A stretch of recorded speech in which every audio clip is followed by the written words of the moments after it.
रायपुर कला में जिस तरीके के साथ 60 के करीब जो है गायों की जो डेथ हो जाती है, जिसके बाद मामला जो है ध्यान में आता है और उसके बाद सख्ती की जाती है। इस समय हम उस गौशाला में मौजूद है, तस्वीरें ज़रूर आपको दिखाना चाहेंगे। रायकला गौशाला एवं प्लांट में 60 गौशालों का शव मिलने से प्रशासन में एक तरफ से हड़कंप मची और उसके बाद डीसी निशांत कुमार यादव वहां पहुंचते हैं और तकरीबन कई अधिकारियों को यहाँ पर सस्पेंड कर दिया जाता है।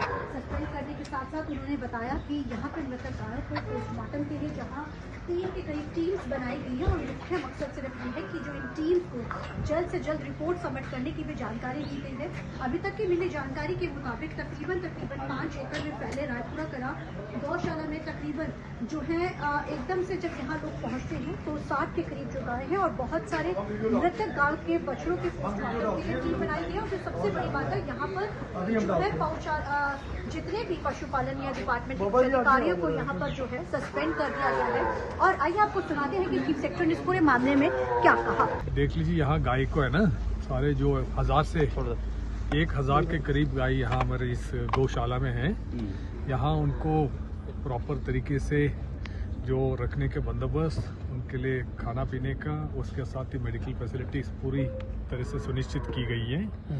कुछ यहाँ हमारे इंसिनेटर बगल में है, इंसिनेटर में कुछ खराबी थी, उस वजह से काफ़ी दिन इंसिनेटर नहीं चला। जो डिस्पोजल में थोड़ी देरी हुई है, वो डिस्पोजल भी हमने पूरा कर दिया है और पुख्ता बंदोबस्त किए और अभी यहाँ कोई समस्या नहीं है। जो भी है उसको हमने प्रॉपर्ली अटेंड कर दिया। सर, कुछ जानकारी आई है कि क्या कैसे सर, क्योंकि कुछ कारण क्या बना इसका में? जो कार्कसेस थी उसको पोस्टमार्टम के लिए हमने आदेश दे दिया है, पोस्टमार्टम प्रोसेस में है। उसके साथ ही एक डिस्ट्रिक्ट मजिस्ट्रेट के अंडर एक मजिस्ट्रियल इंक्वायरी भी ऑर्डर की है, क्योंकि उसके क्या कारण थे उसको तय करने के लिए।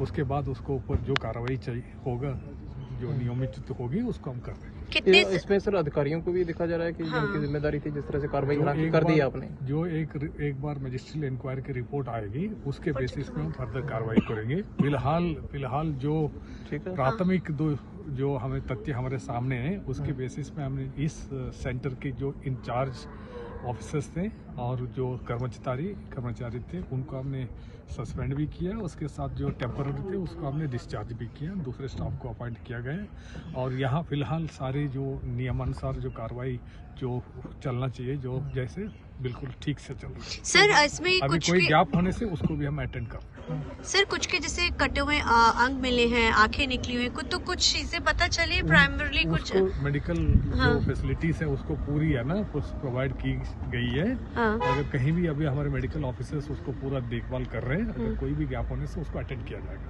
जब वो यहाँ पर जानकारी के लिए पहुँचते हैं और आप देख सकते हैं बहुत सारे ऐसे लोग हैं जो यहाँ पर लगातार और आपको ये बताना चाहेंगे कि डीसी ने 3 अन्य वरिष्ठ अधिकारियों को यहाँ पर कर दिया गया है और मजिस्ट्रेट जांच की जो है एजेंसी को सहयोग करने के निर्देश दिए गए हैं। इसके अंदर Khushpreet Kaur, animal welfare director और सब जो पुलिस ऑफिसर शामिल किए गए, जिनको जो है सस्पेंड किया गया है।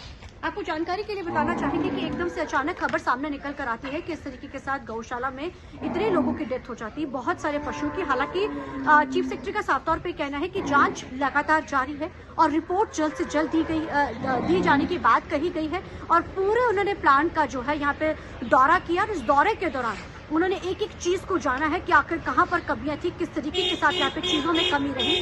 अब देखना बड़ा अहम रहेगा कि जैसे जैसे इस पूरे मामले में जांच आगे बढ़ती है, आखिर क्या चीजें खुलकर सामने निकल कर आती है।